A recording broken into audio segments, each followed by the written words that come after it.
ada botolnya. Dan Anas bin Malik itu selalu kalau misalnya diberikan yang lain ada kalanya ditolak, tapi kalau minyak wangi nggak pernah ditolak. Sebab Anas mengatakan bahwa Nabi itu kalau dikasih minyak wangi beliau tidak pernah menolak ya. Sebab apa? Sebab di hadis ke-219 ini disebutkan bahwa bihi qala haddatsana Qutaibah ibnu Sa'id qala haddatsana ibnu Abi Fudaikin an Abdullah ibni Muslim ibni Jundub an abihi an ibni Umar radhiyallahu anhu qala qala Rasul sallallahu alaihi wasallam thalathun la turaddu al-wasa'id wad-duhnu wat-tibu wal-labanu. Imam Tirmidzi rahimahullah ta'ala beliau berkata, telah bercerita kepada kami Qutaibah bin Sa'id, telah bercerita kepada kami Ibnu Abi Fudaik dari Abdullah bin Muslim bin Jundub dari ayahnya dari Ibnu Umar radhiyallahu anhuma, ia berkata bahwa Nabi sallallahu alaihi wasallam beliau bersabda, tiga hal yang enggak boleh ditolak. Al-wasaid, bantal. Jadi orang-orang Arab zaman dulu rumah mereka enggak pakai meja tapi hanya lesehan saja. Kemudian nanti mereka biasanya menyediakan bantal. Jadi di ruang lesehan itu sudah ada bantalnya. Dan bantal mereka besar, nggak kayak bantal kita yang tipis pipih, tapi bantal mereka besar, kebanyakan seperti guling. Jadi itu fungsinya nanti untuk bersandar. Ada kalanya kalau tamu capek duduk bersandar pakai punggung, nanti nyandarnya pakai siku. Nah, gini. Kemudian minyak atau minyak wangi. Nah, ini nggak boleh ditolak pesan Nabi. Yang ketiga adalah susu. Sebab di hadis sebelumnya diceritakan susu ini pengganti makanan sekaligus pengganti minuman. Nah, dan susunya ini bukan susu kaleng, tapi susunya adalah susu hewan asli, susu kambing, susu sapi dan lain sebagainya. Nah, jadi Nabi SAW itu tidak pernah menolak ketika diberikan wewangian, dan pakai wewangian ini hukumnya sunnah. Lalu wewangian seperti apa yang sunnah itu? Nah, sekarang kan zaman sudah modern. Bagaimana hukumnya kalau kita misalnya pakai minyak wangi, tapi minyak wangi kita ada alkoholnya? Nah, ini yang sering kita temukan di tengah-tengah kita. Nah, di zaman Nabi SAW istilah alkohol belum ada. Makanya bahasa Arabnya alkohol ya alkohol. Sebab itu bahasa serapan. Artinya bahasa yang bukan berasal dari bahasa Arab kemudian dijadikan sebagai bahasa Arab. Kayak kita bahasa Indonesia kan banyak kata-kata serapan dari bahasa asing. Misalnya kata hamil. Nah, perempuan itu kalau dia mengandung kan disebut hamil. Hamil ini aslinya bahasa Arab. Hamala yahmilu, isim fa'ilnya hamil. Hamil artinya orang yang membawa. Membawa apa? Membawa janin. Nah, perempuan tuh hamil kan, kemana-mana membawa janin. Dan aslinya dalam bahasa Arab pakai huruf ha, hamil. Tapi karena sudah jadi bahasa serapan dalam bahasa Indonesia, maka dia kaedahnya ikut bahasa Indonesia, tidak dilafazkan dalam kaedah Arab. Nah, jadi tidak dibaca hamil tapi dibaca hamil. Makanya kita nggak pernah dengar kan ibu-ibu bilang, "Bu, ibu sedang hamil." Tapi hamil, pakai ha bukan pakai ha. Jadi Nabi SAW beliau suka pakai wewangian. Nah, alkohol, sebagian ulama mengatakan kalau alkoholnya saja suci, tapi kalau khamrnya baru tidak suci. Nah, ma farqu bainahuma? Apa perbedaan antara alkohol dan khamr? Dalam khamr ada alkoholnya, tapi alkohol bukan khamr. Nah, ini harus digarisbawahi. Alkohol bukan khamr, tapi dalam khamr ada alkoholnya. Orang Arab dia biasa membuat sari buah, ada yang dari korma, ada yang dari anggur. Nah, kebanyakan dari anggur. Jadi anggur nanti diperas, diambil sari buahnya. Kalau difermentasikan selama 2 minggu, ini jadi khamr. Semakin lama semakin tinggi tingkat alkohol yang di dalam khamr itu. Nah, ini yang memabukkan dan ini haram hukumnya. Yang kedua adalah alkoholnya saja. Jadi kalau alkoholnya saja Maka sebagian ulama mengatakan itu suci, sebab buah-buahan yang mengandung rasa manis ada alkoholnya. Durian ada alkoholnya. Nanti kalau alkohol misalnya haram, nggak boleh makan durian. Cempedak dan buah-buahan manis lainnya, termasuk anggur, korma, nah itu manis, ada alkoholnya. Oleh sebab itu, alkohol itu suci. Maka kalau minyak wangi hanya dicampur dengan alkohol saja, maka sebagian ulama mengatakan minyak wangi seperti itu hukumnya suci, sah dipakai untuk sholat. Tapi kalau minyak wanginya dicampur dengan khamar, baru minyak wanginya najis, tidak boleh dipakai untuk sholat. Ada yang dia tengah-tengah, nggak mau pakai alkohol, pokoknya dia pakai minyak wangi yang non alkohol semua, ya silahkan. Tapi ada kalanya kadang seorang itu punya aroma badan yang aromanya mengalahkan minyak wangi non alkohol.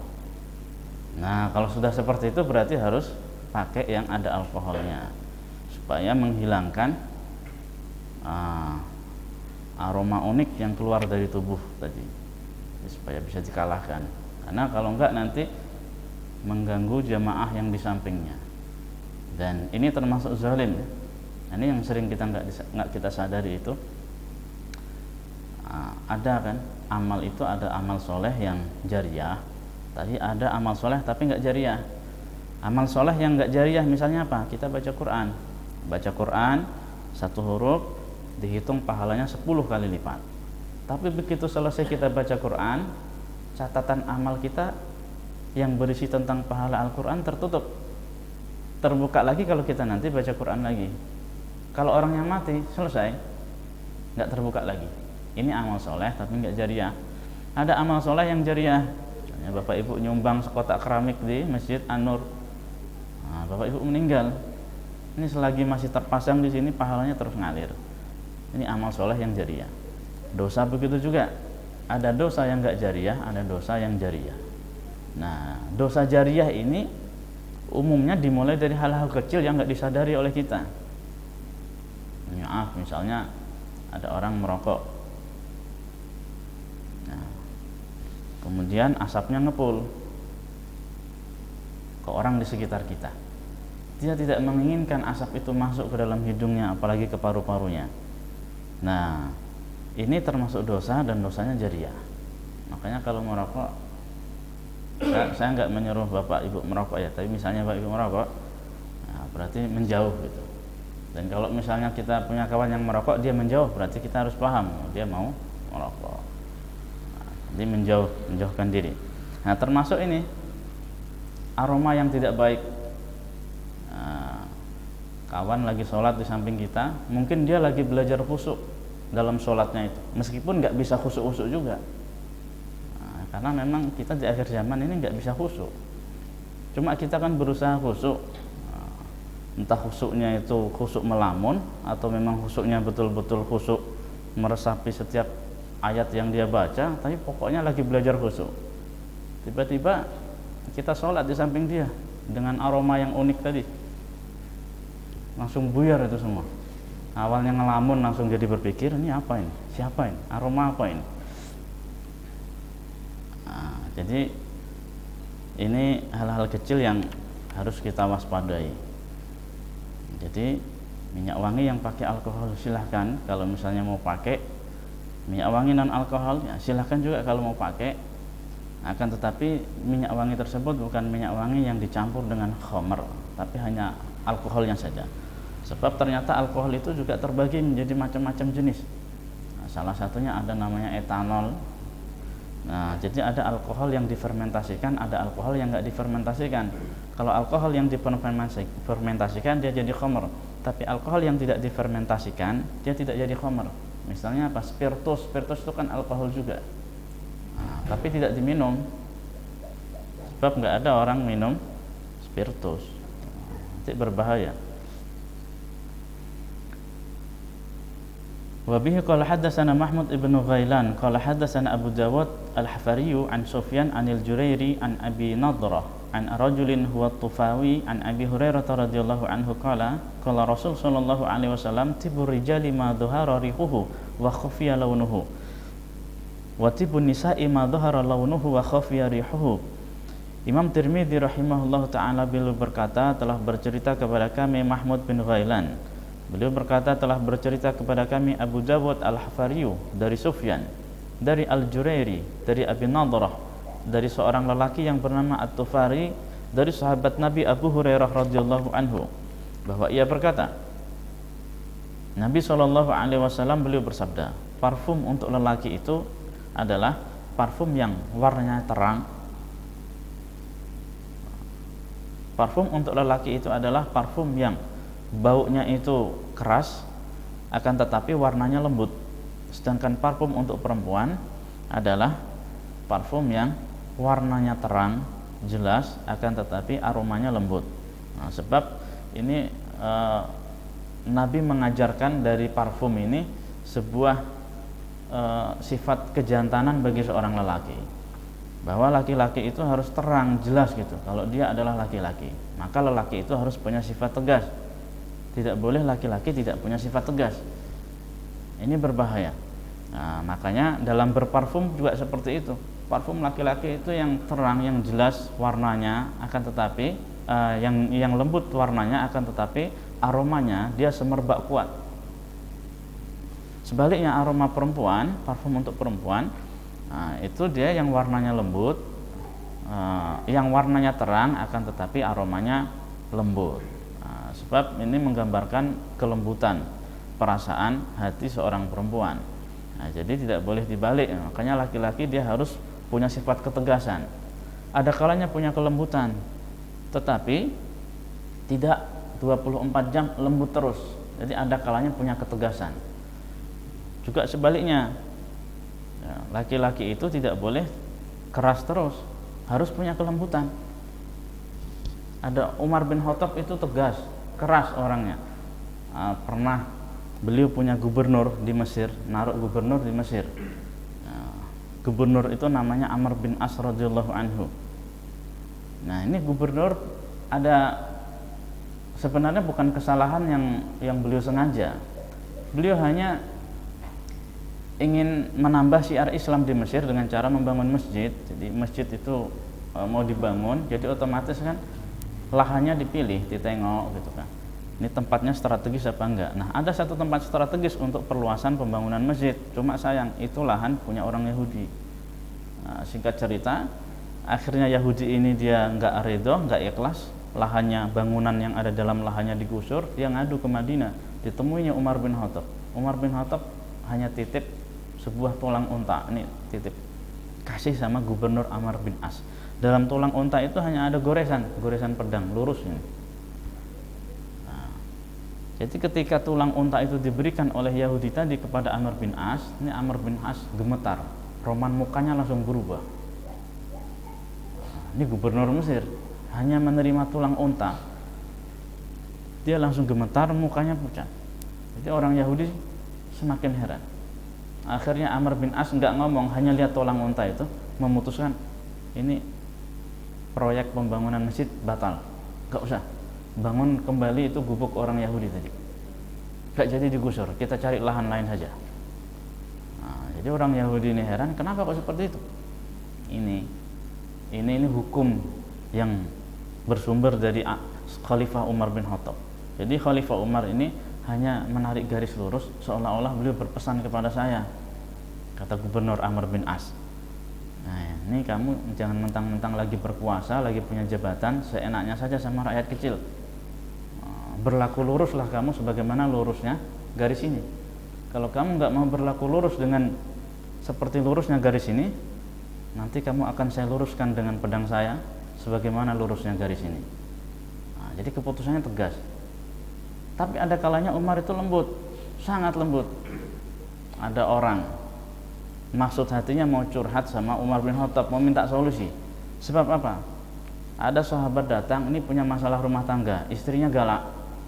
Nah, kalau punya istri galak, banyak-banyak istighfar dan sabar ya. Istrinya galak, sahabat ini dimarahin terus. Karena ya ada efek memang. Suami kalau sering dimarahi istri itu kecerdasannya hilang. Suruh beli tomat, bawa pulang terasi. Nah, ini Ya, banyak-banyak istighfar dan sabar. Sahabat ini datang, maksudnya minta solusi sama Umar bin Khattab gimana caranya melembutkan hati istrinya menghadapi masalah rumah tangga yang dialami. Baru ketuk pintu, assalamualaikum, dia udah dengar Umar lagi dibentak-bentak sama istrinya di dalam. Tapi Umar nggak menjawab, nggak balas, diem aja. Nah, akhirnya Umar keluar. Dan ketika Umar keluar itu, beliau tidak menampakkan beliau habis dimarahi istrinya. Sebab orang itu kan kalau habis dimarahi istri kan mukanya pucat. Pokoknya dari air mukanya itu udah istilahnya kayak kepiting rebus, nah. Jelas warnanya, buram, merah dan sebagainya. Nah, tapi Umar menyembunyikan itu. Ketika sahabat tadi sudah berjumpa langsung dengan Umar bertanya, ada perlu apa? Apa yang bisa dibantu? Sahabat tadi menjawab, alhamdulillah Amirul Mukminin, bantuannya udah selesai. Selesai gimana? Ngomong aja belum kok udah selesai. Ya pokoknya saya udah dapat solusinya. Dari mana? Nah, tadi kamu habis dimarahin sama istrimu kan? Nah ini kamu seorang khalifah dimarahi diem gitu. Nah itulah jawabannya. Berarti saya kalau dimarahi istri saya diem aja. Nanti praktekin ya Bapak. Kalau dimarahi istri diem aja. Jangan. Kita ingat jasa-jasa istri kita. Nah, ada kalanya istri itu marah karena rasa perhatian yang tinggi kepada suaminya, kasih sayang dia kepada suaminya. Oleh sebab itu sebagai imam maka tidak semestinya 24 jam itu harus tegas. Seperti itu enggak. Nabi mengajarkan laki-laki itu dasarnya punya sifat tegas, tapi ada kalanya juga bisa punya sifat lembut, lebih lembut daripada sutra gitu. Jadi sangat lembut.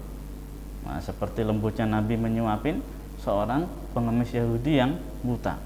Beliau lakukan ini sampai beliau wafat, bukan sehari dua hari, sampai beliau wafat. Kita kan kalau berbuat baik sama orang kan temporer.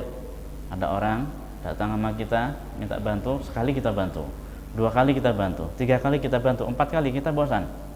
Wah ini saya dijadikan langganan ini. Kita jadikan langganan ini. Nah, tapi Nabi enggak. Beliau berbuat baik sama orang ini. Orang ini bukan orang Islam, orang Yahudi. Tapi beliau istiqomah berbuat baik sampai beliau wafat. Nah, kita dianjurkan hal yang luar biasa oleh Nabi. Nah, maka sifat jemu, bosan dalam amal, dalam ibadah ini tipuan setan. Jadi sangat sederhana ya, hanya melalui parfum saja Nabi mengajarkan kejantanan bagi laki-laki dan kelembutan bagi perempuan. Sebaliknya, perempuan itu dasarnya lembut, tapi ada kalanya dia harus tegas. Jangan sebaliknya, tegas 24 jam, nanti jadi laki-laki. Jadi laki-laki harus bersifat laki-laki, perempuan harus bersifat perempuan. Jadi tidak boleh laki-laki itu dia bersifat seperti perempuan. Atau sebaliknya, laki-laki perempuan jadi laki-laki. Wa bihi qala hadatsana Ali bin Hujr qala hadatsana Ismail ibn Ibrahim anil Jurairi an Abi Nadrah an Tufari an Abi Hurairah radhiyallahu anhu an Nabi sallallahu alaihi wasallam mislahu bima'nahu.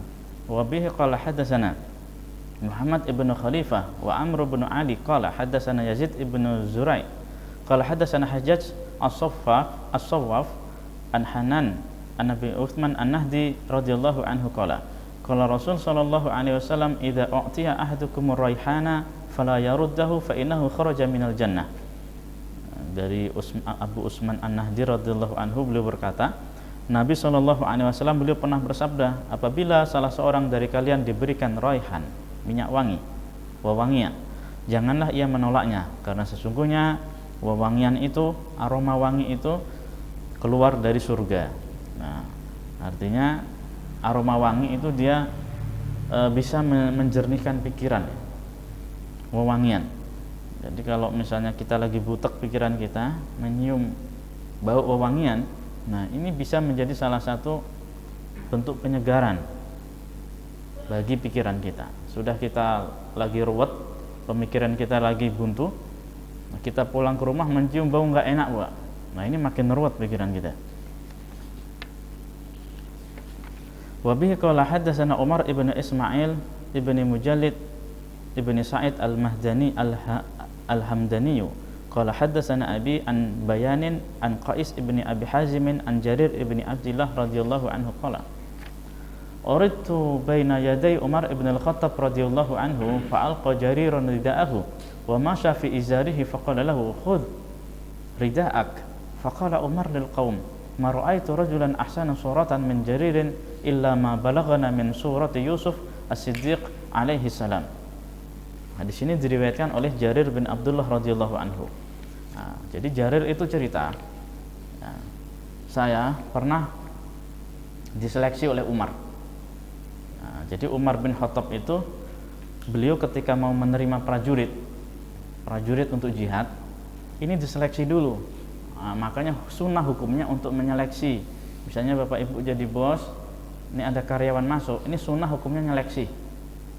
Sebab tidak mungkin Bapak Ibu punya perusahaan terus nanti akan posisinya ditempati oleh orang-orang yang nggak kompeten. Makanya supaya Ibu Bapak menemukan karyawan atau orang yang kompeten yang akan menjalankan roda bisnis Bapak Ibu, ini harus diseleksi. Nah, ya enggak orangnya. Nah, Umar begitu juga menyeleksi setiap orang yang mendaftar untuk ikut pasukan jihad. Salah satunya adalah Jarir bin Abdullah radhiyallahu anhu. Jarir disuruh buka selendang bajunya ini, baju yang bagian atas jubahnya, gamisnya disuruh buka, selendangnya juga suruh buka. Nah, jadi selendang ya. Jadi Nabi itu beliau suka pakai selendang. Yang ditiru oleh sahabat. Selendang posisinya di sini, kadang di sini, kadang-kadang di sini. Ini namanya rida atau selendang. Atau ada namanya hutroh dalam bahasa Arab itu. Ya, Bapak Ibu mungkin sering beli yang bentuk persegi petak, ada yang warna putih. Kalau jemaah pulang dari haji, nah kalau ditaruh di sini namanya gutroh. Nabi pernah pakai gutroh. Jadi kalau pakai gutroh, Nabi pernah wudhu hanya ketika mengusap kepala, gutrohnya yang diusap, enggak rambutnya. Menurut mazhab Hambali, Saudi Arabia itu dulu mazhabnya Hambali. Sebab Syekh Ibnu Taimiyah, beliau mazhabnya Hambali. Dan ayahanda Syekh Nasiruddin Al-Albani juga mazhabnya Hambali. Tapi sekarang Saudi Arabia mayoritas tidak bermazhab. Nah, makanya kita harus bisa menyeleksi sehingga nanti tidak terjadi kerancuan di tengah-tengah umat, lalu hanya gara-gara perbedaan sedikit kita saling menyalahkan. Nah, kita harus memahami dasarnya ini. Nah, dalam mazhab Hambali, mengusap sorban atau hutroh ketika wudhu itu hukumnya sah. Jadi ketika wudhu enggak rambutnya yang diusap, hanya sorbannya atau hutrohnya. Tapi syaratnya wudhunya belum batal. Kalau wudhunya sudah batal, kemudian dia wudhu hanya mengusap sorban atau hutrohnya, wudhunya tidak sah. Nah, sedangkan jumhur ulama Syafi'i, Maliki, kemudian Hanafi, ya enggak sah, harus rambut yang diusap. Nah, ini gutrah dan rida ya. Rida ini selendang. Nah, Jarir buka baju, buka selendang, dia disuruh jalan. Jadi dia hanya pakai sarung. Gamisnya dibuka, selendangnya dibuka. Jadi Umar melihat bentuk tubuhnya Jarir itu karena mau diseleksi. Ini layak enggak? Jadi enggak mungkin pasukan itu isinya orang yang badannya kurus semua misalnya. Nanti belum jalan baru kena angin udah miring. Jadi harus sesuai gitu, harus mendukung. Setelah selesai penyeleksian, Umar lalu berkata kepada Jarir, khudh rida'ak, ambil selendangmu, pakai lagi bajunya. Lalu Umar berkata kepada masyarakat yang ada di situ, saya tidak pernah melihat bentuk tubuh seorang lelaki yang lebih indah daripada bentuk tubuh sahabat Jarir ini, kecuali apa yang telah sampai kepada kita tentang ketampanan Nabi Yusuf alaihissalam. Nah, jadi Jarir bin Abdullah itu bentuk tubuhnya sangat indah. Nah, karena umumnya orang-orang Arab zaman itu, ya itu bentuk tubuhnya indah. Makanya Nabi itu beliau kemarin pas di awal-awal pembahasan kitab sirah ini diceritakan, Nabi itu beliau punya dada bidang. Kalau kita dada bidang, kayak orang yang biasa olahraga gym itu kan dadanya bidang. Nah, dada Nabi seperti itu. Kalau kita yang bidang ini perutnya. Jadi beda sama Nabi ya. Bab kaifa kana kalam Rasul sallallahu alaihi wasallam. bab tentang cara bicaranya Nabi Muhammad sallallahu alaihi wasallam. Wa bihi qala hadatsana Humaid ibnu Mas'adah al-Basri qala hadatsana Humaid ibnu al-Aswad an Usamah ibn Zaid an Zuhri an Urwah an Aisyah radhiyallahu taala anha qalat ma kana Rasul sallallahu alaihi wasallam yasrudu sardakum hadha walakinnahu kana yatakallamu bikalamin bayyin faslin yahfaduhu man jalasa ilaihi. Dari Sayyidah Aisyah radhiyallahu anha, beliau bercerita bahwa Nabi itu kalau ngomongnya enggak cepat-cepat kayak kalian ini kalau ngomong, kata Sayyidah Aisyah. Tapi beliau kalau ngomong itu, kalau beliau berbicara dengan kata-kata yang jelas, tegas, sehingga kata-katanya bisa dihafal oleh orang yang ada di samping Nabi. Nah, ini kita diajarkan cara ngomong ya. Ini cara ngomongnya Nabi itu jelas, tegas, sehingga mudah dipahami, mudah dihafal oleh orang-orang yang ada di sekitar Nabi sallallahu alaihi wasallam. Wa bihi qala hadatsana Muhammad ibnu Yahya qala hadatsana Abu Qutaibah Salmu bin Qutaibah an Abdullah ibn al-Muthanna an Thumamah an Anas bin Malik radhiyallahu anhu qala kana Rasul sallallahu alaihi wasallam yu'idul kalimata salasan lituqala anhu.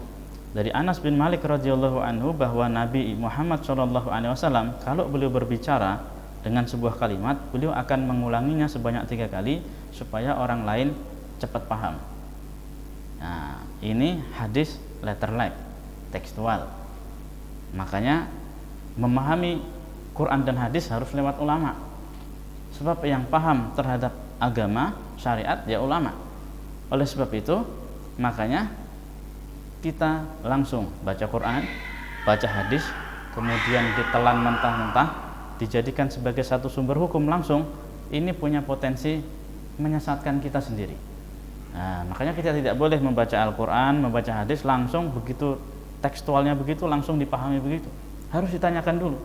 Makanya dalil memang penting, tapi yang lebih penting satu, selain dalil adalah syarhud dalil, penjelasan dari dalil itu sendiri. Yang kedua syarihud dalil, yang menjelaskan dalil siapa?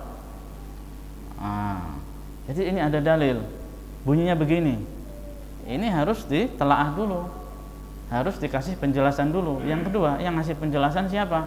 Sebab biasanya orang yang berada dalam satu firqah, satu kelompok, itu akan menjelaskan satu dalil versi firqahnya, kelompoknya, sehingga dalil itu nanti dipaksakan supaya ikut dengan kepentingan firqahnya. Nah, kalau misalnya hadis ini kita praktekkan sesuai dengan tekstualnya, ya nanti jadinya rancu, nggak sesuai pemahamannya. Ini jelas Nabi Shallallahu Alaihi Wasallam itu kalau berbicara diulangi 3 kali.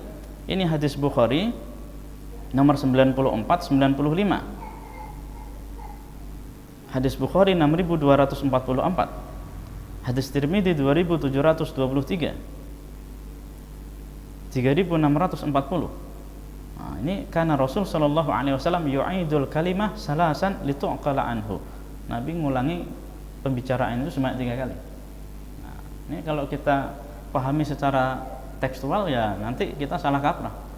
Kita ngomong kita ulang 3 kali. Assalamualaikum, assalamualaikum, assalamualaikum. Pak RT, Pak RT, Pak RT. Lontong, lontong, lontong. Harus 3 kali. Nah, jadi keliru. Ini harus dipahami. Nabi mengulanginya itu adalah ketika dirasa perlu. Nah, jadi pada kondisi tertentu, kalau di saat perlu, kata-kata itu boleh diulang sebanyak 3 kali supaya orang paham. Nah, bahkan ini yang dilakukan Jibril juga ketika menyampaikan wahyu pertama kepada Nabi, Iqra bismi rabbikal ladzi khalaq. Nabi disuruh membaca Iqra, kata Nabi, ma'ana biqari, saya nggak bisa baca. Diulang sampai 3 kali. Nah, maka ini yang dipakai oleh guru-guru di TPA. Nah, ketika mengajar itu pakai cara malaikat Jibril, cara ngajarnya diulang. Jadi kalau kita ngaji zaman dulu kan, kita ngaji ke depan kiai, ke depan ustadz, habis itu yang di belakang ribut, nanti selesai yang ini maju lagi, yang ini tadi habis ngaji ribut di belakang gitu. Nah, diganti. Jadi gurunya bunyi, semua santrinya bunyi. Misalnya ngapal hadis 1 kalimat, gurunya 1 kalimat, semua santrinya 1 kalimat. Nah, jadi setengah jam seperti itu terus, sampai nanti dia mulai hafal. Kemudian ketika mulai dihafal baru disuruh satu-satu. Jadi selesai itu semua, waktunya tinggal 10 menit, atau 5 menit atau 15 menit dipakai untuk kuis teka-teki. Siapa yang hafal hadis ini tadi boleh pulang. Jadi anak-anak nggak sempat ribut. Nah, ini kan kadang ribut bukan main. Nah, jadi maksudnya seperti ya, untuk hal-hal tertentu boleh diulang pembicaraan sebanyak 3 kali. Wa bihi qala haddatsana Sufyan ibnu Waqi'in anba'ana Jumai ibnu Umar ibni Abdurrahman al-Ijliji qala haddatsani rajulun min Bani Tamim min wuldi Abi Halah zauji Khadijah radhiyallahu anha yukna Aba Abdillah an ibnin li Abi Halah anil Hasan ibni Ali radhiyallahu ta'ala anhuma qala sa'altu khali Hind bin Abi Halah wa kana wassafan. Nah, di sini diriwayatkan oleh Hasan bin Ali bin Abi Thalib radhiyallahu anhuma, beliau berkata, saya pernah bertanya kepada bibi saya pernah bertanya kepada paman saya yang bernama Hindun bin Abi Halah. Ya, Abi Halah itu suaminya Khadijah pertama. Jadi Hindun itu anak tiri Nabi SAW. Jadi Hindun ini adalah orang yang sangat jelas ketika menjelaskan tentang kepribadian Nabi Muhammad SAW. Qultu, saya berkata, Hasan bin Ali ini berkata kepada pamannya Hindun, sifli mantika Rasul SAW. Coba paman ceritakan kepada saya, gimana kalau Nabi SAW itu berbicara? Cara bicaranya Nabi itu seperti apa? Coba paman ceritakan. Qala, Hindun mengatakan, karena Rasul SAW mutawasilan ahzan. Nabi itu beliau selalu dalam keadaan risau. Jadi beliau itu selalu risau. Orang kalau risau itu gimana? Gak enak makan, gak enak tidur tak nyenyak, selalu gelisah. Apa yang beliau risaukan? Keadaan umat. Bahkan saking risaunya Nabi kepada umat, di akhir beliau menjelang ajal, yang keluar dari lisan beliau adalah ummati. Artinya beliau sangat risau memikirkan umat. Bukan umat Nabi yang hidup di zaman Nabi saja, tapi sampai manusia terakhir. Semuanya umat Nabi SAW. Sebab beliau pernah melihat surga, pernah melihat neraka dalam peristiwa Isra Mi'raj. Beliau pernah melihat dahsyatnya siksa neraka. Beliau risau jangan sampai ada umatnya masuk ke sana. Ya. Ini yang beliau risaukan. Tapi yang dirisaukan ini enak-enak, anteng-anteng, kayak nggak ada apa-apa. Istiqomah dalam kemaksiatan, meninggalkan syariat, bahkan kadang sambil tertawa berbuat maksiat. Na'udzubillah. Daimal fiqrah laisat lahu rohah. Beliau itu selalu berpikir dan beliau tidak punya waktu untuk santai-santai. Nah, makanya ketika beliau menerima wahyu yang ketiga, turun surat Al-Mudaththir, ya ayyuhal mudaththir, wahai orang yang berselimut, qum fa'andzir, bangun dan beri peringatan. Beliau mengatakan kepada istrinya Sayyidah Khadijah sambil melipat alas tidurnya, la rahata ba'dal yaum. Enggak ada lagi santai-santai setelah hari ini. Nah, tapi kita hidupnya itu pengen santai. Ya. Ibadah enggak mau, kerja enggak mau, apa-apa enggak mau gitu. Pokoknya santai, uang banyak, mati masuk surga. Wah, ini mimpi indah. Tawilah sakti. Beliau lebih banyak diam. Beliau enggak banyak bicara, beliau itu orangnya banyak diam. La yatakallamu fi ghairi hajah. Beliau enggak ngomong kecuali memang ada perlu. Kadang kita itu kan seperti itu. Ngomong susah, tapi sekali ngomong susah berhentinya. Ada yang memang susah ngomong, ya, susah ngomong dan lebih banyak diamnya, enggak stabil kita. Tapi kalau Nabi ini tawazun, seimbang gitu. Yaftatihul kalam wa yakhtimuhu bi asdaqihi wa yatakallam bi jawami'il kalam. Nabi kalau beliau bicara itu kebanyakan dalam beliau ngomong memulai dan menutup pembicaraannya dengan lafaz Allah. Kalau enggak alhamdulillah, kalau enggak bismillah. Nah, jadi mengajarkan kepada umat menisbatkan sesuatu kepada Allah. Dapat rezeki alhamdulillah, diuji alhamdulillah. Kita kan kadang kebalikannya ya. Nah, Nabi selalu mengajarkan kepada umat, pokoknya kondisi apapun nisbatkan kepada Allah, jangan kepada benda. Nah, dapat rezeki kita nisbatkan kepada Allah, lagi diuji nisbatkan kepada Allah. Semua ujian datang dari Allah. Nah, jadi supaya manusia tidak suka mengeluh, tidak suka berkeluh kesah. Kemudian kalau ngomong, beliau enggak setengah-setengah, sempurna kalamnya. Kalamuhu faslun, kata-katanya tegas. La fudula wala taksira, enggak setengah-setengah, enggak ada yang diumpet-umpetin kata-katanya Nabi itu.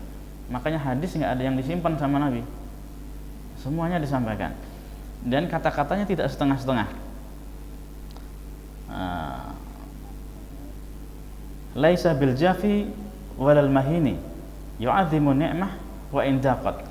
Dan Nabi beliau kalau berbicara, kata-katanya enggak ruwet, jelimet, muter-muter. Jadi tegas, jelas, gamblang. Meskipun kadang-kadang kita butuh juga dalam berbicara itu muter-muter dulu, jelimet, gak langsung ke inti gitu. Kadang kita kan kalau bicara muter-muter dulu.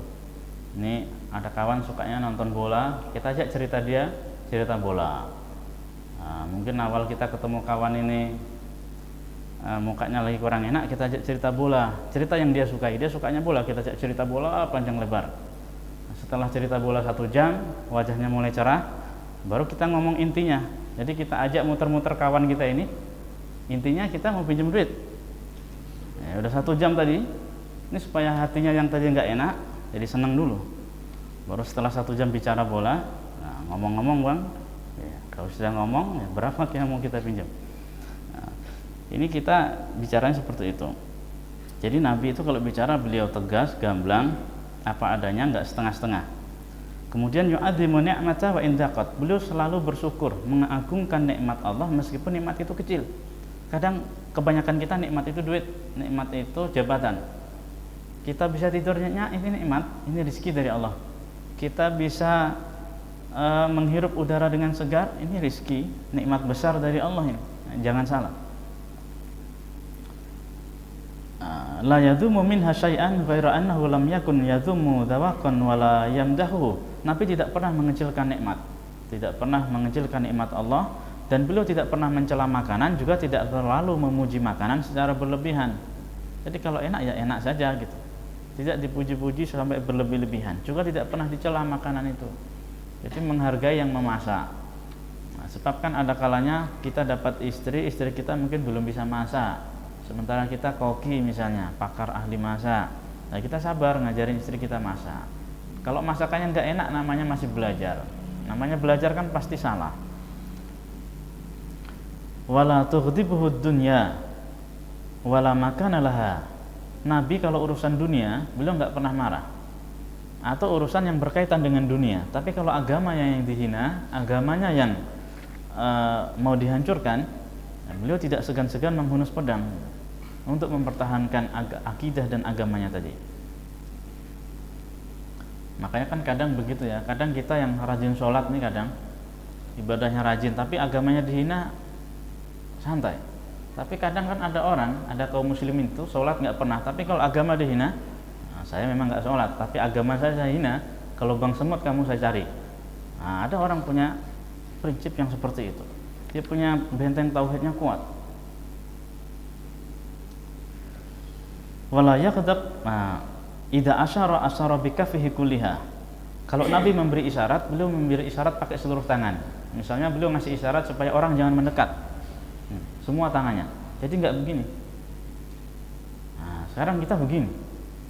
Jadi kejantannya tadi hilang, kejantanannya hilang. Laki-laki itu harus jantan, semuanya begini, gini, nggak boleh. Jadi Nabi kalau memberi isyarat dengan seluruh tangannya, telapak tangannya, tidak menggunakan ujung jari. Wa idza ta'ajjaba qalabaha wa idza tahaddatsa ittasala biha. Dan kalau Nabi sedang merasa kagum terhadap sesuatu, beliau akan membalik telapak tangannya. Jadi kalau ngomong misalnya ada orang cerita hal yang luar biasa, Nabi kagum, beliau telapak tangannya dibalik. Dan kalau beliau berbicara, beliau kadang menggunakan gerak tangannya ini. Jadi ini adat kebiasaan bangsa Arab. Kalau kita kan jarang ini. Makanya antara Arab dan India itu seperti ada hubungan gitu. Sebab manusia pertama turunnya di sana. Nabi Adam di India, Siti Hawa di Arab. Jadi ada hubungan. Wa daraba bi rahatihil yumna batna ibhamihil yusra. Nah, dan kadang Nabi kalau bicara serius, Ini telapak tangan Nabi akan dipukul-pukulkan ke jempol. Wa idza ghadiba a'rada wa asyaha. Kalau Nabi sedang marah, beliau cuek.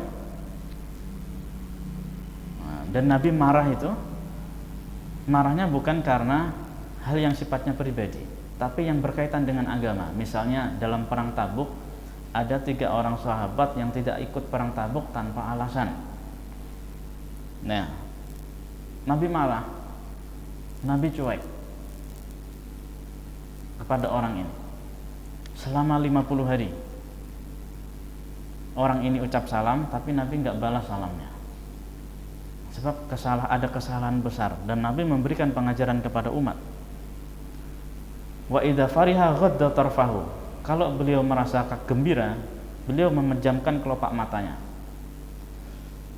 Jullu dhahikihi tabassum yaftaru an misli hadbil ghamam. Kalau beliau tertawa, kebanyakan ketawa Nabi hanya sebuah senyuman, tapi senyumnya bukan senyum simpul. Nah, maksimal ketawanya Nabi itu hanya senyuman, akan tetapi senyuman tersebut memperlihatkan deretan gigi Nabi yang putih seperti salju. Jadi Nabi tertawanya nggak terbahak-bahak macam kita. Kita kadang terbahak, tertawa-tawa, bahkan kadang ketawanya sampai merem. Jadi pas ketawa, handphone kita diambil orang, kita nggak tahu, sebab kita merem. Nah, ini Nabi ketawanya hanya senyum, maksimal itu giginya kelihatan. Nah, ini masya Allah pribadi yang sangat luar biasa ya. Makanya pantas kalau Nabi disebut basarun laisa kal basar, manusia tapi nggak seperti manusia pada umumnya. Wallahu a'lam bishawab. Sampai di sini Bapak Ibu ada yang mau ditanyakan? Ya, silakan.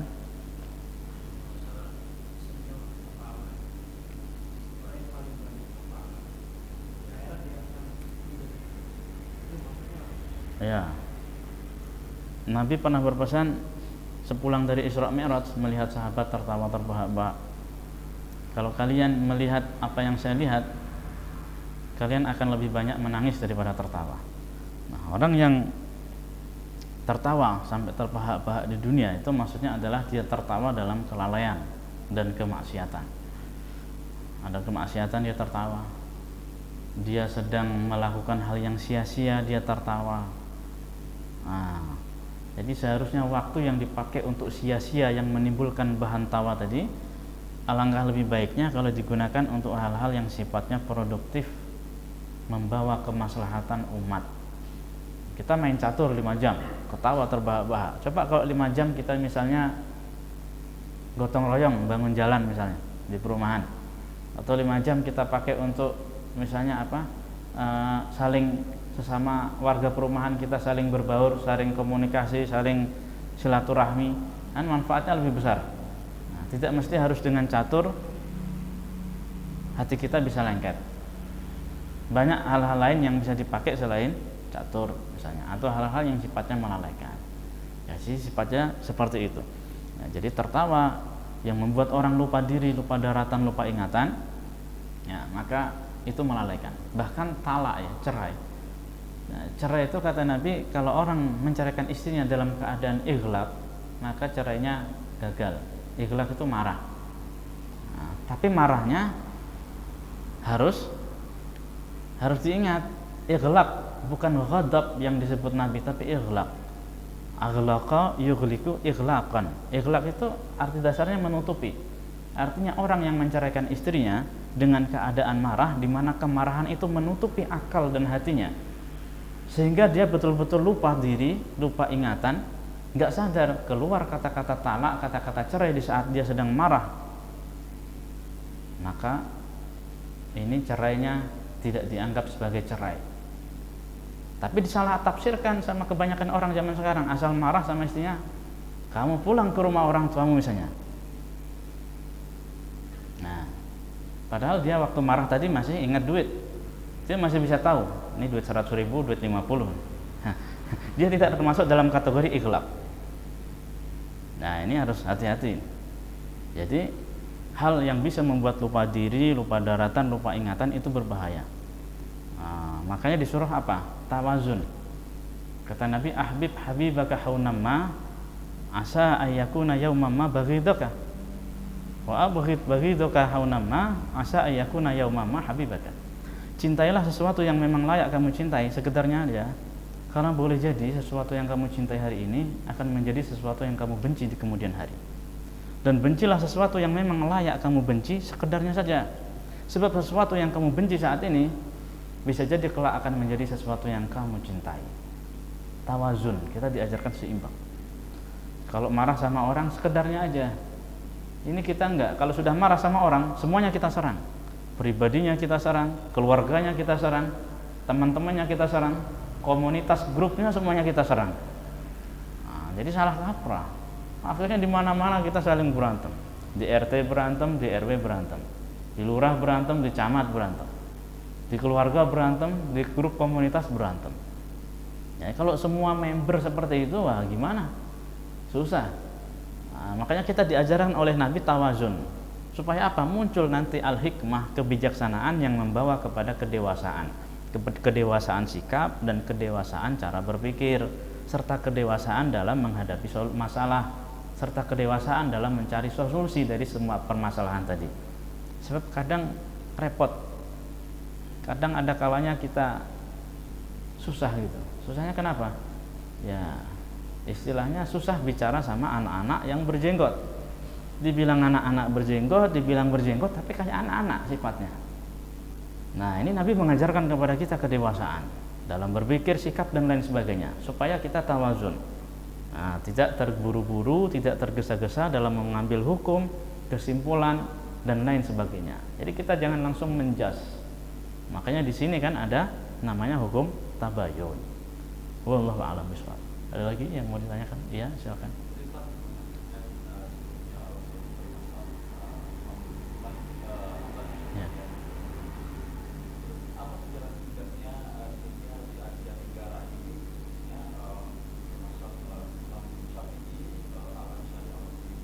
Ya, jadi pertama kali dulu mazhab yang ada di Saudi dulu belum ada, yang ada Mekah dan Madinah.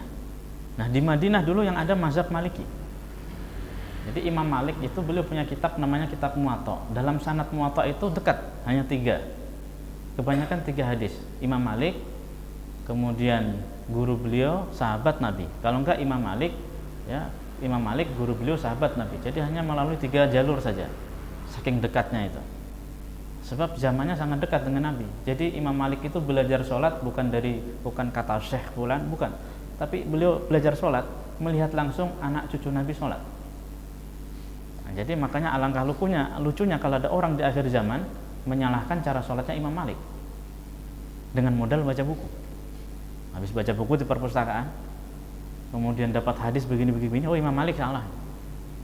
Dan Imam Malik belajar sholatnya melihat anak cucu Nabi sholat langsung. Nah, jadi Madinah itu tempat tinggalnya Imam Malik. Jadi di zaman Imam Malik, Madinah mazhabnya Maliki. Imam Syafi'i kemudian tinggal di Madinah, berguru dengan Imam Malik. Setelah dewasa, beliau pindah ke Mesir. Maka Mesir bermazhab Syafi'i.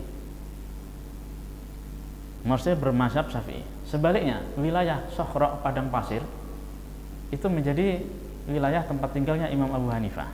Makanya rata-rata negara yang beriklim panas, Sokhra, itu mazhabnya Hanafi. Nah, jadi kemudian nyebar. Jadi banyak ulama, banyak orang, termasuk dari Asia Tenggara yang belajar di Mekah dan di Madinah. Nah, zaman itu. Jadi setelah Imam Malik beliau di Madinah, ini generasi diganti dengan Imam Syafi'i, murid beliau. Imam Syafi'i umur 17 tahun sudah diizinkan memberi fatwa di Madinah. Jadi mazhab Syafi'i berkembang di Madinah. Nah, kemudian beliau pindah ke Mesir, berkembang di Mesir. Nah, banyak orang belajar di sana, termasuk orang-orang dari negeri Asia Tenggara ini, ya termasuk Indonesia. Pulang, mereka belajar, pulang, lalu menghidupkan mazhab Syafi'i di negaranya masing-masing. Jadi banyak orang Asia Tenggara ini, ya. Nah, setelah Saudi Arabia merdeka dari Turki Utsmani, ya, menjelang merdeka, ini baru ada perubahan. Perubahan sebab didirikanlah sebuah negara Al-Mamlakatul Arabiyah As-Saudiyah, Kerajaan Saudi Arabia. Saudi itu nama orang, Saudi bahasa Arabnya. Jadi bahasa Inggris dan bahasa Indonesia jadi Saudi. Saudi itu nama orang. Makanya semua keturunan-keturunan atau raja-raja yang berkuasa di Saudi itu keturunan Saudi. Makanya sistem pemerintahannya monarki. Jadi raja keturunannya. Yang jadi raja nanti juga keturunannya. Jadi Saudi. Kalau bahasa Indonesia Saudi itu misalnya dipanggil Bapak Saud atau Raja Saud, nah, semua keturunan Raja Saud nanti yang punya potensi menjadi raja di Saudi Arabia. Nah, jadi kerajaan itu akhirnya juga membawa pengaruh dalam kehidupan sosial, termasuk dalam mazhab. Sebab biasanya siapa yang berkuasa, komunitasnya apa, itu yang akan naik. Grup apa yang dia pegang, itu yang akan naik. Termasuk juga mazhab gitu. Nah, karena di zaman itu ajaran Syekh Ibnu Taimiyah yang banyak dipakai oleh masyarakat yang ada di Mekah dan di Madinah, enggak semuanya. Nah, sebab ini sebelum Saudi Arabia berdiri, ya, sebelumnya itu di sana Hambali, mazhab Hambali yang dipakai. Jadi banyak yang bermazhab Hambali, termasuk salah satunya adalah Syekh Ibnu Taimiyah itu sendiri. Beliau bermazhab Hambali gitu.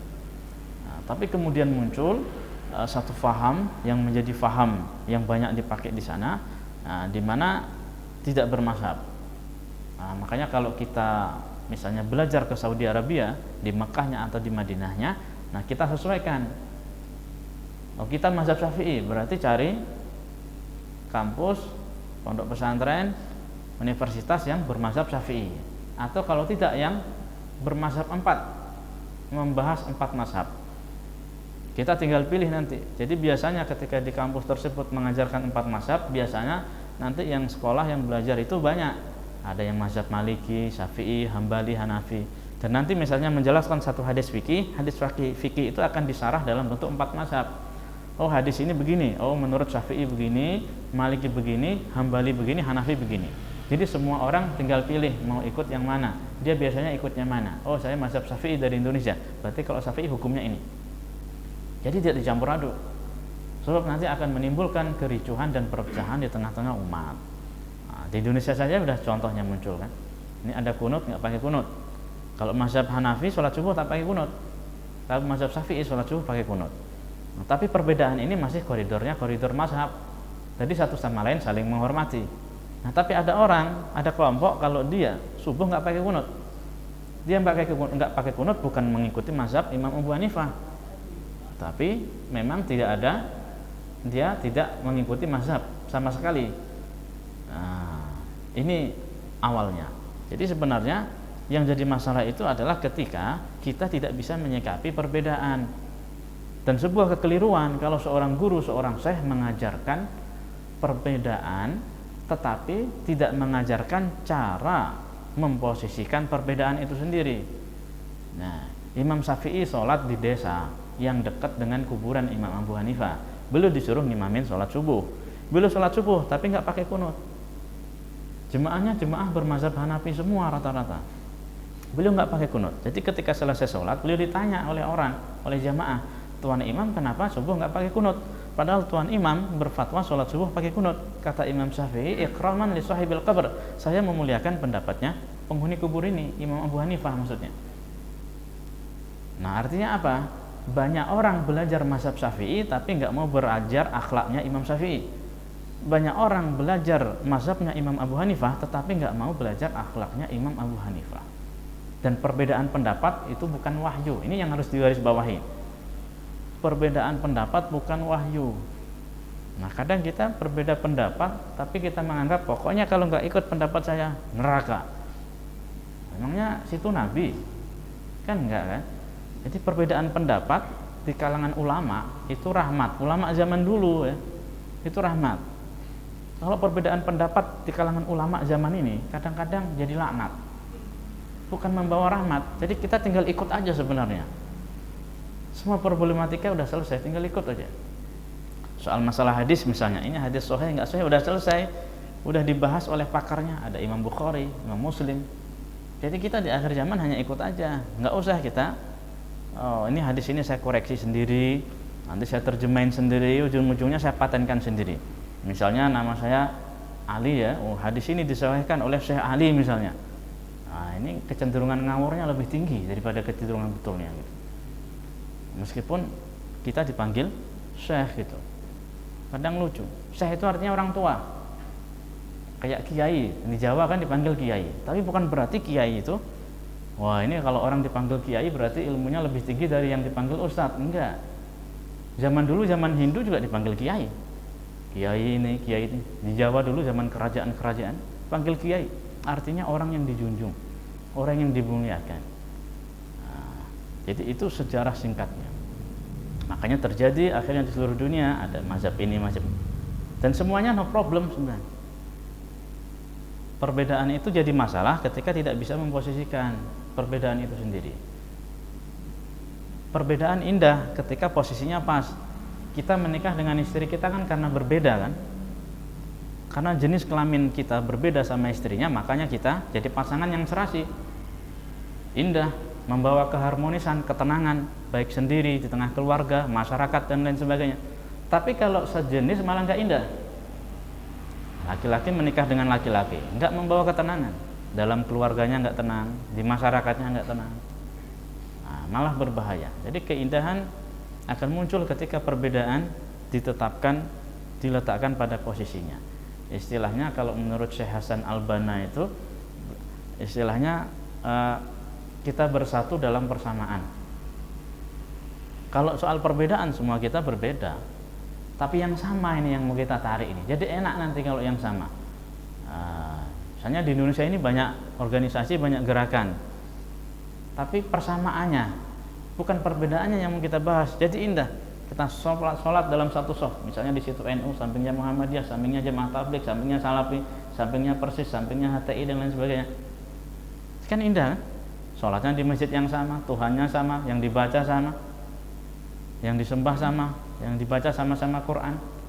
Selesai masalah. Kalau soal pendapat itu tadi, pendapat bukan wahyu. Silahkan mau mengikuti pendapat yang mana saja. Kita makan di warung, ada sate, ada rendang, ada ayam penyet, ada cah kangkung. Kan beda. Tapi semuanya sama, di bawah satu tenda, kemudian koridornya halalan thayyibah. Kalau nggak cah kangkung, haram. Oh. Ini susah nanti opini. Kalau nggak rendang, haram. Nah, ini yang salah. Ini yang keliru ya. Jadi indah perbedaan itu. Nanti kita di masyarakat pun indah. Sebab apa? Posisi perbedaan. Oh, kalau kita syukuran di rumah bapak ini, dia nggak pakai tahlil, nggak pakai apa-apa, hanya doa, Allah membarik lana fima razaqtana wa qina adzabannar. Nah, ini alhamdulillah, makin cepat makin bagus. Jadi enak gitu. Oh, di sini harus pakai wirid begini dan sebagainya. Kalau mau wirid datang, nggak mau sudah, nanti tinggal ambil nasi, baru datang. Jadi selesai masalah. Tapi kalau kita hal-hal kecil itu kan semuanya dasarnya ego aja. Ego kesukuan, ego kefirqahan, ego ke majelis takliman. Kalau enggak majelis taklimnya majelis taklim saya, nah, ilmunya enggak sampai.